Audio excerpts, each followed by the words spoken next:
ভারত পাকিস্তান যুদ্ধ থামানোর জন্য ভারতীয়রা দায়ী করছেন প্রধানমন্ত্রী নরেন্দ্র মোদীকেই। যুদ্ধ থামানোর ব্যাপারটিকে ভালো চোখে দেখছে না বিরোধী কংগ্রেস দলও। কাশ্মীরে ভারত পাকিস্তান যুদ্ধবিরতি কার্যকরের সিদ্ধান্তের পর নরেন্দ্র মোদী সরকারকে প্রশ্ন বাণে জর্জরিত করছে বিরোধী দলগুলো।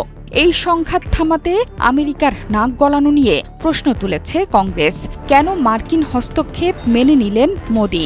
এই প্রশ্নের পাশাপাশি ৭১-এর মুক্তিযুদ্ধে তৎকালীন মার্কিন প্রেসিডেন্টের দাবি নস্যাৎ করা আয়রন লেডি ইন্দিরা গান্ধীর ভূমিকার কথা উল্লেখ করেছে কংগ্রেস। সামাজিক মাধ্যমে নেতারা বলছেন, এই সময়ে ইন্দিরা গান্ধীর অভাব অনুভব করছে ভারত। কংগ্রেসের অভিযোগ, আজকের দিনে দাঁড়িয়ে শুধুমাত্র মার্কিন মধ্যস্থতায় পাকিস্তানের সঙ্গে যুদ্ধবিরতিতে রাজি মোদী সরকার, অথচ আমেরিকার অঙ্গুলি হেলন নোয়াতে পারেনি ইন্দিরা গান্ধীকে। কিন্তু মোদী মাথা নোয়ালেন। গোটা দেশে আজ ইন্দিরার মতো দৃঢ় ঋজু ব্যক্তিত্বের বড় অভাব। সামাজিক মাধ্যমে কংগ্রেস লিখেছে, আমেরিকার প্রেসিডেন্ট রিচার্ড নিক্সনকে ইন্দিরা গান্ধী বলেছিলেন, নৃশংসতার বিরুদ্ধে লড়াইয়ে মেরুদণ্ড সোজা আছে, যথেষ্ট ইচ্ছাশক্তি এবং সম্পদ রয়েছে। সেই সময় পেরিয়ে গিয়েছে যখন শুধুমাত্র শ্বেতাঙ্গ হওয়ায় ৩-৪ হাজার মাইল দূর থেকে কেউ ভারতীয়দের নির্দেশ দিত, তাদের ইচ্ছে চাপিয়ে দিত। ইন্দিরা গান্ধীর এই সাহসী অবস্থানকে বর্তমান সময়ের সাথে তুলনা করছে বিরোধীরা। পশ্চিমবঙ্গের সাবেক প্রদেশ কংগ্রেস সভাপতি অধীর রঞ্জন চৌধুরীও একই সুরে কথা বলেছেন। তার মতে, ইন্দিরা গান্ধীর মতো একজন নেত্রী ১৯৭১ সালে আমেরিকার প্রেসিডেন্ট নিক্সনের কথাও শোনেননি। পাশাপাশি ইন্দিরা হোনা আসান নেহি হ্যায় বলেও মোদীকে কটাক্ষ করে লিখেছেন উত্তরপ্রদেশের কংগ্রেস নেত্রী আরাধনা মিশ্র মোনা।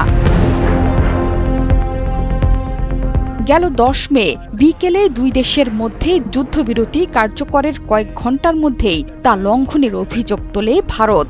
জম্মু, শ্রীনগর সহ বেশ কিছু এলাকায় বিস্ফোরণের শব্দ পেয়েছেন স্থানীয়রা। চলমান পরিস্থিতিতে ট্রাম্পের মধ্যস্থতা মানতে নারাজ দেশটির বেশিরভাগ বিরোধী নেতাকর্মীরাই। উল্টো প্রশ্ন ছুড়ে তারা বলেছেন, পাকিস্তানের সাথে দ্বিপাক্ষিক ব্যাপারে তৃতীয় কোনো দেশের নাক গলানোর সুযোগ থাকবে না বলেই জানতেন তারা। অথচ সেই নীতি এখন বদলে দিয়েছেন মোদী সরকার। এর প্রেক্ষিতে বিরোধীরা জানতে চাইছে, ভারত কি এবার তৃতীয় পক্ষের মধ্যস্থতার প্রতি উন্মুক্ত অবস্থান নিয়েছে? এমন সব প্রশ্ন উঠেছে বিরোধী নেতাকর্মীদের মধ্যে।